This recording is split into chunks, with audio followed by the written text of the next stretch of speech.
I, 47M, married to Lisa, 42F, for 17 years. Though we lived as a couple for only about 7 years.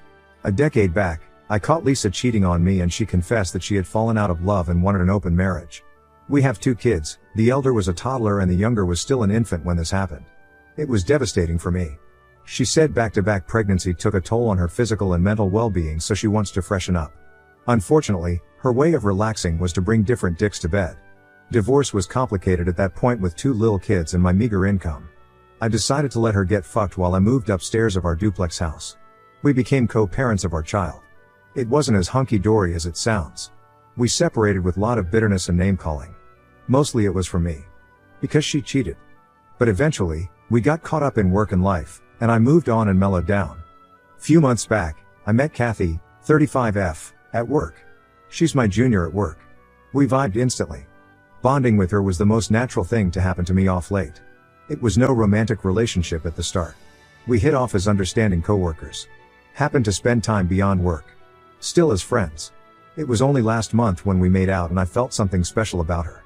Since then, she has been crashing at my place quite often, which is concerning my wife. Technically, Lisa is still my wife as we're still married. Lisa has gotten weird these days. Weird as in she is hanging around near me whenever Kathy and I are together. She commands authority like a wife. I had to remind her that we are separated and I get to do anything. Just the way she has been doing it for years. It's hard to describe what she has been doing, but let me try. One day Kathy and I were having dinner at my kitchen space. Lisa shows up and asks, "Can I join you guys?" It became a super awkward moment for both of us. Kathy and I looked at each other with astonished faces. Lisa sat down with her plate without even waiting for an answer. We had dinner sitting like strangers and smiling uninterested at Lisa's stupid and forced conversation. Our dinner was ruined, but I gave the benefit of doubt to Lisa that she was just trying to fit in. Then there was another instance where she acted bossy, trying to impose her rights as a wife. Kathy and I were upstairs watching a movie. Lisa barged in and asked me to come with her. I asked what's the matter and she was like, "Your kids need you. The younger one has a science project to complete and you need to help him." I was astonished because we had split the schoolwork for our kids. I get to assist the elder kid and she would do it for the younger one. I said I had already done my part for our elder son and this is on her. She got furious and yelled, "Is this kid not yours? Instead of helping him out, you are here lurking around." Such a dud. It led to a full-blown argument between Lisa and me. Kathy got awkward and excused herself and left. After that incident, Kathy told she won't be hanging out at my place. Though we are meeting at hers, but the thing is, why would I compromise on my life when I have never raised a finger on hers? She has been leading her life the way she wanted, bringing any Tom, Dick and Harry at the house, but I chose to look the other way. But when I have found someone to bond with, Lisa is acting bitch and deliberately trying to break it. I confronted her last day and she said she wasn't bothered about my closeness with Kathy. She refused to acknowledge that she had been acting around. She says I was overthinking. I said if she continues to put her leg into my space, then I would think about getting divorced. Tears welled up in her eyes and she said she didn't mean to disturb us. She was just anxious about our son's unfinished project and she was busy with her work and that's why asked me for help. I said that wasn't a call for help, it was no less than gaslighting. She then called up Kathy and apologized and asked her to come over. Kathy accepted the apology, but she drew her boundaries and said she prefers meeting me at her place. I'm at a fix now. I want to get rid of Lisa now. I'm afraid that she would ruin my brooding relationship with Kathy. I'm thinking of getting a divorce now. The only reason why I didn't go for divorce back then was because I didn't want my children to choose between their mom and dad. Now, I'm thinking whether I should get done with it and prioritize myself over everything else, even my children. Or should I wait few more years for my children to grow up and then make a move? Not sure if Kathy would wait for me until then. I'm still angry with Lisa and her decision to open the marriage. I'm also angry at myself for agreeing with her and not pushing back enough. Edit, sorry for all the mumbo jumbo and missing information, particularly around Lisa's cheating and our separation dynamics. People are saying it's difficult to give any advice without this clarity. So, here's everything. It's gonna be long. You can skip this part if you aren't interested in knowing the history. This was like 10 years ago, so I might miss some details here and there. 4 months after the birth of our younger son, Lisa started acting up. She didn't let me come close. She said she didn't feel ready for sex. Pregnancy and breastfeeding have made her aversive to intimacy. I respected her decision, but she was also drifting apart emotionally. I suggested we seek a couple therapy, but she shrugged off, saying it was just her postpartum thing and would recover eventually. It was almost a year when I lost patience and confronted her that we need to address the elephant in the room. She either goes to therapy with me or tells me the truth, what's wrong. She gaslighted the situation that I was being insensitive and all those crap, but I didn't let it slide this time and dug out the truth. I snooped on her phone but didn't find anything concrete. She had deleted most of the chats and emails. I don't remember exactly how I got the cue, but one day she said she was going out shopping with her friends. I followed her car and found her cheating. She was sleeping with a young college goer back then. I barged into his house. Okay, not barged, knocked. A shirtless guy answered while Lisa was on the couch in her lingerie, trying to cover herself. I held that guy by his neck and was almost about to punch him when Lisa intervened and pleaded to leave him. She cried that it was not his fault, he is just one of the guys she's hooking up with. It blew my mind. What the hell? One of the guys? She confessed hooking up with a couple of guys. The guy standing in front of me had no idea what was happening or if she was married with kids. We came back home and I did all sorts of things which any man in my situation would do. No, not hitting, I'm a man of no violence. I called up her parents and revealed her truth in front of everyone. I insisted on a divorce. I even hired a lawyer and discussed the case. But as the situation progressed and the lawyer explained the reality, it shook me. There was no real gain for me except loss. As the children were tiny, they would need their mother. At most, I can get the joint custody, which would be again at the mercy of Lisa to let me meet them and dictate the terms. Yeah, of course I could knock the courtroom door if she doesn't comply with the court order, but how many times would a normal man want to get into this law and order thing? We live in a no-fault state, so no moral policing for her. I still have to pay alimony. Child support is anyway unavoidable. So basically, I take care of all the responsibilities as a dad, but I'm left at Lisa's mercy to spend time with my children. Lisa, on the other hand, was also against divorce. She suggested that instead of divorce, let's open our marriage and we can come back to each other whenever we want. I knew I never wanted her back, but divorce was unaffordable at that time. The only viable option was to separate and live as housemates and co-parent our children. So we did that. Though she chooses to call it open marriage or whatever the shit she wants, I consider this to be a dead plant and we are separated. In the last 10 years, Lisa have had many partners. Though she claims nothing serious with any of them, I believe she had at least 3 partners who were more than just physical. They came home, she went hiking and on vacations with them. It was no easy for me to see her getting knocked up. First her cheating and then her multiple partners banging her in our bedroom. We have a duplex house. I took the guest bedroom upstairs. The stairs leading to it have a passage through the back door. We had bought that house from an Asian couple who constructed this house to have their grown-up son living with them upstairs with privacy, but sadly the son moved out and the couple sold it to us as it was too big for them. The main entrance of the house opens in a living room with a huge closed kitchen with dining space, a master bedroom, and a storeroom which we made as our children's room. Upstairs, it was a guest room, the same size as the master bedroom, and the remaining space had a huge library sort of structure for reading and for hosting parties. That space leads to the top of the house where there is a small terrace. Since I was put upstairs, I was able to see most of the things happening down. Sometimes I wished I could shut my eyes, but for my children's sake, I remained vigilant. At the start, I also jumped into dating sprees, but after a couple of months, I felt hollow and meaningless. I stopped it. Instead, I focused on more meaningful stuff. I joined a badminton club and worked on my athletic body. I was a sports enthusiast in college, so I went back to pursuing field games on weekends. I joined a hiking club that organizes solo hikes every 2 months. It's like you cannot take your friend/spouse or anyone known. You go alone and there would be a bunch of other people who are also alone. So basically you hike with strangers. It was damn fun. I did that for 2 years continuously, and now I do it only twice a year. I have had hookups here and there in these last 10 years, but no emotional affair and no long-term partners. Didn't feel that connection with anyone else. With Kathy, things are different. I feel happy around her. She's the woman I feel I can give love another chance. But the devil of my life has come hunting me down there as well. The current situation remains the same. Kathy refuses to come to my place. I'm worried that she would go distance from me and I don't want to lose her. The situation is practically choosing between Kathy and my children, and I'm struggling to make a choice. Update 1. Hello all, thanks for all the suggestions and comments. I appreciate all of it, good and bad both. I sought therapy, which helped a lot in understanding my focal point and what I wanted at this point in life. As you guys said, the children are entering their teens, so it's just a matter of few years before they would walk out to lead their individual lives, and it doesn't make sense to miss my chance of being happy with Kathy. I had a transparent discussion with Kathy. I told her about my feelings. I told her I want to be with her, and if she feels likewise I can work this out. She said she feels likewise but is reluctant because of my family dynamics. She just doesn't feel comfortable being around my legal wife. She's fine with the children around me. I said I can work this out. I'm gonna move out. The children can decide where they want to stay. They are mature enough to make this decision. They can also choose to shuffle between moms and dads. Kathy voted in for it. My therapist suggested children counseling where they could be made aware of our marital status in an age-appropriate manner. I told Lisa about the counseling thing and she flipped out.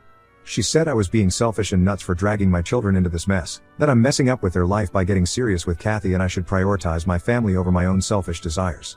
I lost my shit at this. Really, Lisa? Are you the one giving these preachings of family and morals BS? What happened to your ethics when you were getting knocked up by different dicks while your children were still breastfeeding and rolling in their cribs? I asked her to back off and took the kids to the counselor. It was helpful. The children have received it well. They kinda appreciated that we were sticking along for so long for their sake. They also agree that I have the right to be happy for the rest of my life. I told Lisa I would be filing for divorce. She acted shocked and started sobbing. She said, "I thought we decided never to get divorced and be with each other throughout. Now when you found this woman, you are leaving your family to be with her." I have also met so many men who wanted to marry me, but I never traded off my married life for them. I said, "Stop trying to guilt trip me, this isn't helping. Cut the crap and sign the papers. I'll be paying for the children's education until college. You can keep the house and the car. That would be your alimony. I'll be moving out. I'm choosing my happiness over money because now I can afford it. Back then I couldn't." She cried and tried all means to talk me out of the divorce thing. She said I can move out and live with Kathy and remain married. I said I love Kathy and don't want her to be called my mistress.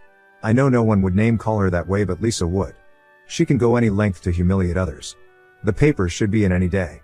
I'm moving in with Kathy next month. I'm waiting for my children's annual exams to be over. I would be taking them for a trip and then I would move out. I would be relieved when all these get settled for all. Update 2. I tell you, this woman is a real bitch. As I mentioned in my last update, I was off for vacation with kids. This woman used this opportunity to pull off her evil plan. Lisa sobs her way to Kathy and asks her to back off. She told her that she's tearing apart our family and that our children would be suffering because of her. Lisa tried to guilt trip Kathy, but when Kathy didn't budge, Lisa said that I wasn't serious about her and Kathy was just a fling for me.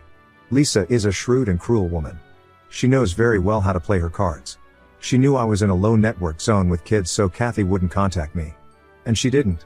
Had she been any other woman, she would go crazy at this fling statement, but Kathy remained composed and waited for my return. She had the hotel number I was put up in, but she didn't disturb me. That's what I love about her. She's a secure woman despite my complex situation.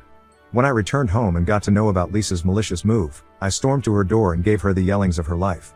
Should have done this earlier to get the shit out of her head. Her entitlement behavior has crossed all limits and now no one is gonna bear that. I have moved out of the house. My children have also decided to stay with me, but we don't have a spare room for them. So, I'm looking out for a bigger house to accommodate my children. Until then they are at their mom's. Lisa threw all kinds of tantrums when I was moving out. From guilt tripping to yellings, from gaslighting to sobbing and pleading, asking for another chance to be given to our relationship. I said our relationship was over 10 years ago. We were just housemates and co-parents. The reality is I have moved on from loving her. She's nothing to me. I love Kathy and want to spend the rest of my life with her. When the divorce papers reached Lisa, she tore it away. My lawyer had to send her a notice threatening to sue her for damaging a legal document. Only then did she mellow down and agree to sign it. The divorce proceedings are on. I haven't checked upon my STBX since then. I went to pick up my children twice but didn't enter the house. And yeah, a lot of you asked about my children's age. They are 11 and 13 now. Quite mature to understand the divorce and separation. Update 3. So glad to announce that STBX is now my official ex-wife. The highlight of this update is, the divorce is settled and my children have moved in with me. But they would be visiting their moms every 2 weeks or whenever they want to. The last month had been hectic, renting a house and moving stuff. We had not told Lisa about children moving in with me until I rented a new house. The children and I, all were aware that she would break 7 hells on us. So best to avoid or delay it as much as possible. The children said that they would keep their bags packed and sneak out with me when Lisa wouldn't be around. But I decided to go in a legal way. Don't want to get into another trouble with that woman. As per our divorce clause, we have to give a 3-day notice to each other if we want to take our children for more than 2 days. So, I went home and told her that the children wanted to move in with me and I would be coming in 3 days to pick them up. As expected, she freaked out. Good for her that she didn't go violent, breaking things and all. It would have played better for us. But no, she chose the emotional way. Hugged the kids and cried, saying sorry for everything and asking them not to abandon her. She tried her best to emotionally manipulate them to stay with her, and she was even successful in doing that with the younger one. He said that he wants to stay with Mama. Kathy had told me that situations like this could brew and I should be prepared for their last minute back out.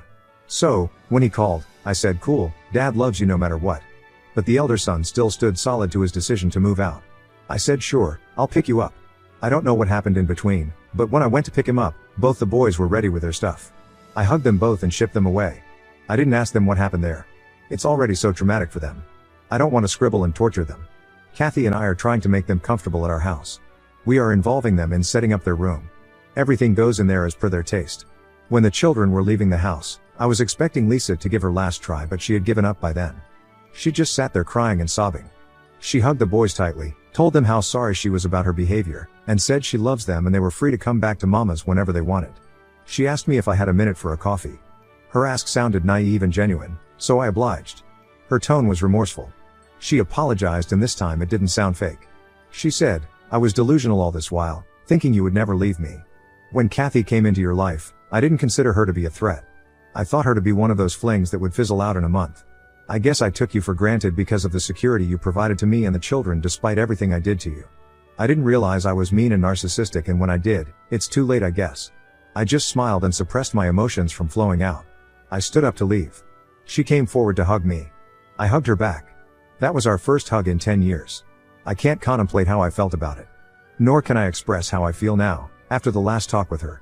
I'm neither happy nor sad, just numb, that's what it is. Last 6 to 7 months have been quite a life-changing phase for me. I guess I would take time to process everything. But thanks for all the support. You guys have been the best. I might update the thread if something progresses from here. Now on to the next story.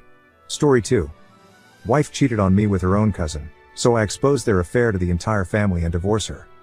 My wife and I knew each other our entire lives before we got married.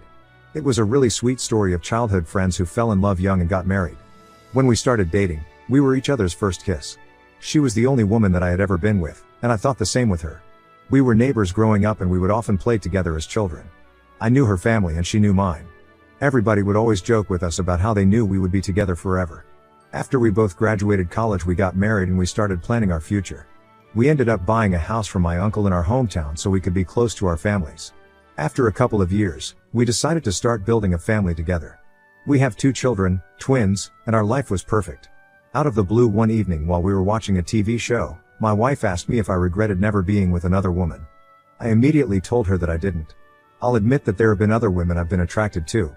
Sleeping with them had never crossed my mind, though. I loved my wife very much and she was the only one for me. I asked her about why she brought that up and she told me that she had just been thinking about it.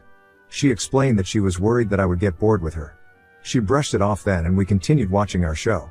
When my wife was a teenager, her aunt married a new man. I remember it being a big deal at the time because her aunt went through a very bitter divorce and was staying at my wife's family home for quite some time. When she married the man, she ended up moving out. The man that she married had 2 children of his own around our age, so it felt like we had 2 new friends in the neighborhood. Both were boys and they were always kind of rowdy. One of them, let's call him Paul, has always been a bit of a problem child. Paul would have wild parties, he would get in trouble, and he slept around quite a bit. Despite all of that, he was always very fun to be around. He was the life of the party. In his adult years, he's calmed down quite a bit. He had a good job and he was on the straight and narrow. His only major issue was his inability to remain in relationships. They always seemed to fail before they got too serious and Paul would get pretty beat up about it. Paul was dating a girl that he really liked and she ended up breaking up with him. He was hurt, so he reached out to my wife and me to talk. My wife, being the sensitive and caring woman that she was, went over to his house to make him dinner and listen to him. I didn't go because I didn't want to overwhelm him. I never expected that anything would happen between them. She came home later that night and when I asked her about what happened she was very evasive with her answers. She didn't seem to want to tell me about what Paul said to her. I thought it was fishy at the time, but again I never thought she was doing anything inappropriate with him. Looking back, a lot of how she was acting after that night seemed like she felt guilty. She was being very generous to me with a lot of things. She kept cooking my favorite meals, she surprised me with small gifts, and she complimented me all the time. She was normally nice, but it was a little over the top. It felt almost like a child who broke something they shouldn't have been playing with trying to make up for it. About a week after the night she visited Paul, she went back. She told me she was going to bring him some food just to make sure he was getting something healthy to eat. I offered to come along so I could check in on him, but my wife told me that it would be better if it was just her. Just assumed that it had something to do with him being in an emotional state. I stayed back and put the kids to bed while she went to visit Paul. She came back a few hours later and told me that they had a long talk about everything. She didn't give me any details about what he said. She started to visit Paul by herself a lot more frequently over the next few weeks. As I said before, Paul dated a lot of women and broke up with a lot of women. I had never seen him so distraught over a breakup before. The more time my wife was spending with him, the less it was making sense. She came home one night and I asked her about what was really going on with Paul. I didn't think that she was sleeping with him, but I thought something else was happening. It was just also out of the ordinary. She stuck to her story about Paul being very emotional after the breakup. I offered to maybe go talk to him and give him some advice, but she told me that it probably wouldn't be much help. Regardless of what she said, I was worried about him. He was my family and my friend, and I wanted him to be okay. Over my lunch break at work the following day, I stopped by his house to check on him. At the time this was happening, my wife wasn't working. She was a stay-at-home mom and the kids were in school. So, she had all day to do whatever she wanted to do. Her car was in the driveway when I arrived. She didn't tell me she was going to visit Paul that afternoon, so I was a little surprised. I approached the door, ready to ring the bell and pop in to see what was going on. Before I even touched it, I could hear noises right on the other side of the door. It sounded like they were having sex and my wife was being pinned up against the door. I was frozen in place. That was absolutely the last thing I expected to see. I couldn't even believe it. I don't know why I did it, but I ended up calling my wife on the other side of the door. I heard her phone go off and I heard them both freeze for a moment while she looked at it and rejected the call. I heard some muffled conversation as Paul asked her if she was okay. My wife told him that it was just a little weird that I was calling in the middle of the day and that worried her. Paul made a joke about having something that could make her forget all about that. They started kissing again and they walked off somewhere else in the house. I stood outside for a few minutes contemplating what I wanted to do. I just caught my wife having sex with Paul. Paul was her cousin, not related by blood, but he was still very much a part of the family. It took me a few minutes before I put everything together. I knew right away that it was over between her and me. Our entire relationship, all of the years we knew each other, was going to be flushed down the toilet. I was going to divorce her, and I was going to get proof of what happened before doing so. I knew Paul had a spare key hidden under a rock by his house, so I grabbed it and let myself in. I could hear the noises coming from the bedroom and I made my way there. The door was wide open and I pulled my phone out to take a quick video of both of them. After about 30 seconds passed, I knocked on the door and both of them turned around to look at me. They tried to cover themselves up and explain what was happening. The absolute funniest part of this was my wife chasing me out of the house telling me she was only sleeping with him to help get his mind off the other woman. As if that made it okay? I was flabbergasted. I called off work for the rest of the day and sat in my car while I looked for a good divorce attorney online. I reached out to one and set up a meeting. While I waited for that, I went home and packed a bag to go stay at my parents' house while everything was figured out. I grabbed the kids from school and brought them along with me. My wife was blowing up my phone, but all I did was text her and let her know that I had the kids and they were safe, but I needed time away from her. The next time I saw her, I was serving her with papers. That just wasn't enough for me though. She cheated on me with her own cousin, destroying our family. I wanted to get back at her for what she did. I thought about it quite a bit and I realized that not many people would be understanding of their relationship. Again, he wasn't a blood relative, but he was still family. I crafted a heartfelt Facebook post explaining to everybody that after years of being together, my wife and I were divorcing. I explained what happened, sparing very little detail I might add. A ton of family members commented saying that what she did was wrong and they were telling me how sour they were for what I went through. Later that same day, my wife and Paul both reached out to me and asked me to take the post down because they were getting very hateful messages from family and friends alike. I told them that I didn't have to take it down and I didn't plan on it. Both my wife and her cousin were pretty much barred from every family function that we had. They lost a ton of friends and pretty much everybody in our family shamed them for what they did. We lived in a small community and word travels fast, so when pretty much everybody in town heard that Paul slept with his cousin, it was a little more difficult for him to find new girlfriends. Both of them were humiliated by the post. My wife and I are divorced now and I was awarded the house and all of our assets because I purchased them all. She has received no spousal support from me and until she gets a job I have primary custody of the kids.